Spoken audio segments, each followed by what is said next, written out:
Imaginen una época en la que la moda dictaba que para ser hermosa tenías que parecer un fantasma de porcelana.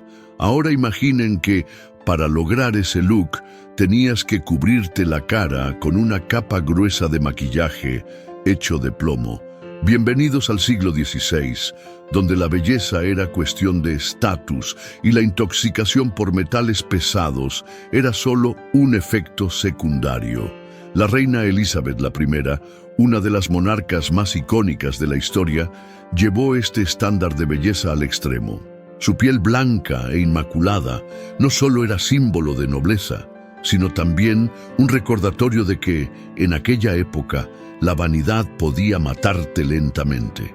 Porque sí, ese maquillaje tan elegante que usaba estaba lleno de veneno, y hoy vamos a descubrir cómo su rutina de belleza pudo haber sido su sentencia de muerte.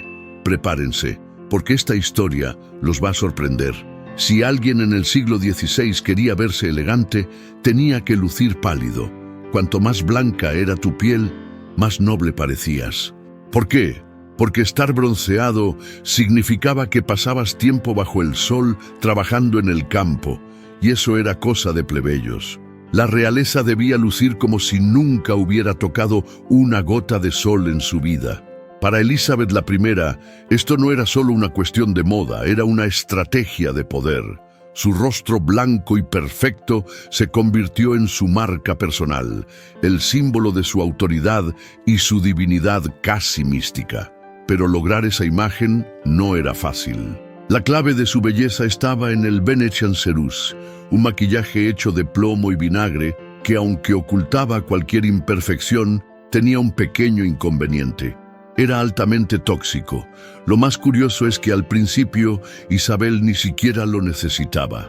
Cuando era joven, su piel era natural y lozana, pero con el tiempo, y tras una serie de problemas de salud, de los que hablaremos más adelante, su rostro empezó a perder esa frescura.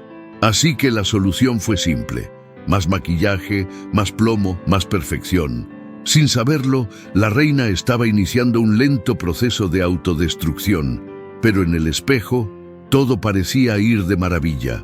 Hoy en día, sabemos que el plomo es peligroso. Si aparece en el agua, se convierte en un escándalo de salud pública. Si un niño se come un pedazo de pintura con plomo, corremos al hospital. Pero en el siglo XVI, la historia era muy diferente. Si algo contenía plomo, seguro debía ser buenísimo para la piel. Elizabeth I no solo usaba Venetian Ceruse para lograr su aspecto pálido y majestuoso, sino que también lo reaplicaba constantemente. ¿Por qué? Porque con el tiempo su piel comenzaba a deteriorarse debido a los efectos tóxicos del plomo. Pero en lugar de sospechar que su maquillaje era el problema, la solución era siempre la misma: más capas, más plomo, más belleza y más intoxicación. El plomo, al absorberse en la piel, causaba síntomas nada sutiles: pérdida del cabello, decoloración de la piel y una apariencia grisácea, lo que convertía a la reina en una versión prematura de un personaje de película de terror. Para contrarrestar esto, aplicaba aún más maquillaje, sellando el ciclo de autodestrucción con cada pincelada. Se dice que en sus últimos años, las capas de maquillaje en su rostro eran tan gruesas que casi podían medir 1 centímetro de espesor. Básicamente, era un pastel de plomo con forma humana. Pero los efectos iban más allá de la apariencia. El envenenamiento por plomo también afecta el sistema nervioso, causando cambios de humor, ansiedad y problemas de memoria. Y adivinen qué, hacia el final de su vida, Elizabeth I mostró todos estos síntomas. Se volvió cada vez más temperamental, melancólica y distante. Tal vez estaba cansada de gobernar, o tal vez se estaba convirtiendo lentamente en una víctima de su propia vanidad. Si el plomo era el villano principal en la historia del maquillaje de Elizabeth I, el mercurio era su cómplice siniestro, porque claro, no bastaba con intoxicarse lentamente con Venetian Ceruse, también había que darle el toque final con un poco de mercurio en los labios. En la época isabelina, los labios rojos eran símbolo de juventud y vitalidad. Para lograr ese tono vibrante, las damas de la corte usaban un pigmento llamado cinnabar, un polvo rojizo extraído del cinabrio, que, sorpresa, estaba cargado de mercurio. Básicamente, Isabel estaba aplicando veneno puro en su boca cada día, lo cual explica muchas cosas, como sus cambios de humor, su fatiga y su tendencia a caer en profundas depresiones en sus últimos años. Los síntomas del envenenamiento por mercurio incluyen irritabilidad, pérdida de memoria y deterioro mental. Y, adivinen qué, Elizabeth I tenía todos y cada uno de ellos. Pero el desastre no terminaba ahí. Como si untarse mercurio en los labios no fuera suficiente, es muy probable que también usara un desmaquillante a base de mercurio. Se cree que la reina eliminaba su maquillaje con una mezcla que incluía cáscaras de huevo, alumbre y, porque la piel nunca tiene suficiente veneno, más mercurio. Y aunque algunas fuentes aseguran que este método dejaba la piel suave, lo cierto es que lo hacía por una razón bastante perturbadora. El mercurio literalmente iba arrancando capas de piel, dejando la cara de la reina tan sensible como una herida abierta.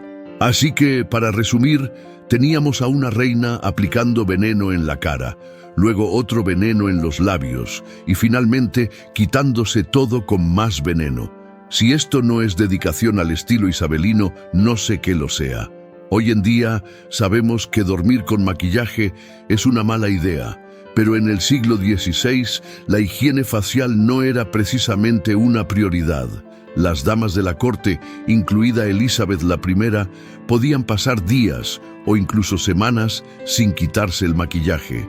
Lo que hoy nos parece una receta segura para el acné, en aquella época era simplemente parte del glamour. Para la reina, esto significaba que su piel absorbía lentamente el plomo y el mercurio día tras día. El resultado, piel marchita, grisácea y llena de grietas, lo que por supuesto exigía una solución inmediata, más maquillaje. Y así, el ciclo continuaba, con capas cada vez más gruesas de Venetian Cerús, cubriendo su rostro como si fuera una escultura de mármol en plena restauración. Cuando finalmente decidía quitarse la pintura, el proceso no era menos dramático. Como mencionamos antes, se cree que usaba un desmaquillante a base de mercurio, que literalmente le arrancaba la piel. Con el tiempo, esto dejó su cutis tan frágil que la única manera de ocultar el daño era, sí, más maquillaje tóxico. Básicamente, su rostro estaba atrapado en una espiral de autodestrucción cosmética. Lo más curioso es que nadie veía esto como un problema. En la corte, la piel blanca e impecable seguía siendo el ideal de belleza y nadie iba a cuestionar a la reina sobre su rutina de maquillaje. Después de todo, ¿quién se atrevería a decirle a Elizabeth I que su rostro parecía más un cuadro en mal estado que el de una monarca radiante? Si Elizabeth I ya tenía razones para obsesionarse con su piel, en 1562 llegó la gota que derramó el vaso, la viruela. La reina cayó gravemente enferma, con fiebre alta y la piel cubierta de ampollas. Sus cortesanos entraron en pánico, convencidos de que la monarquía estaba a punto de quedarse sin su soberana. Pero contra todo pronóstico, Isabel sobrevivió. Lo que no sobrevivió también fue su piel. Como era común con la viruela, la enfermedad dejó su rostro lleno de cicatrices y marcas permanentes. Para una mujer cuyo poder estaba ligado a su imagen de autoridad y perfección, esto fue un golpe durísimo. A partir de ese momento, la cantidad de maquillaje que usaba se disparó.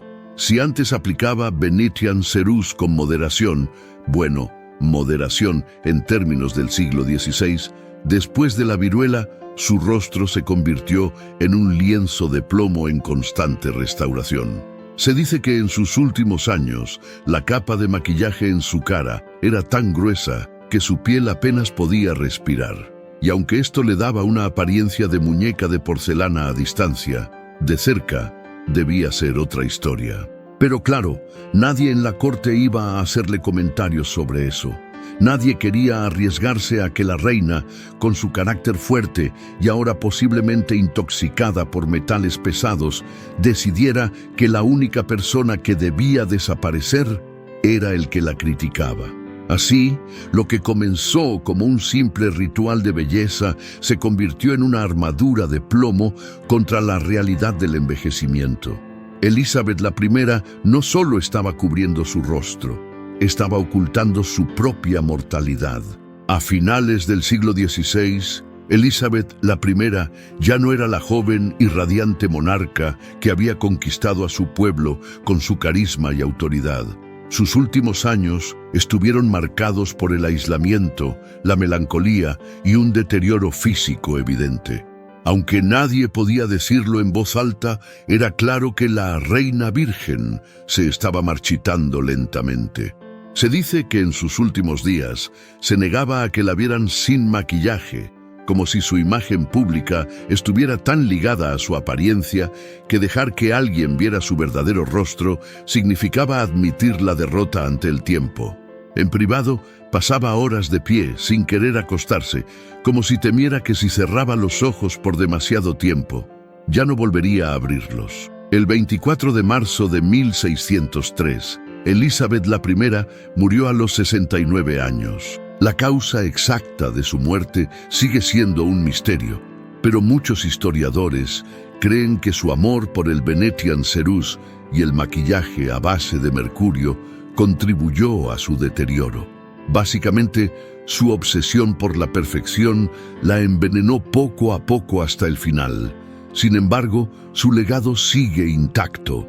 Elizabeth I es recordada como una de las monarcas más poderosas de la historia, la mujer que consolidó el poder de Inglaterra y dio nombre a la era isabelina.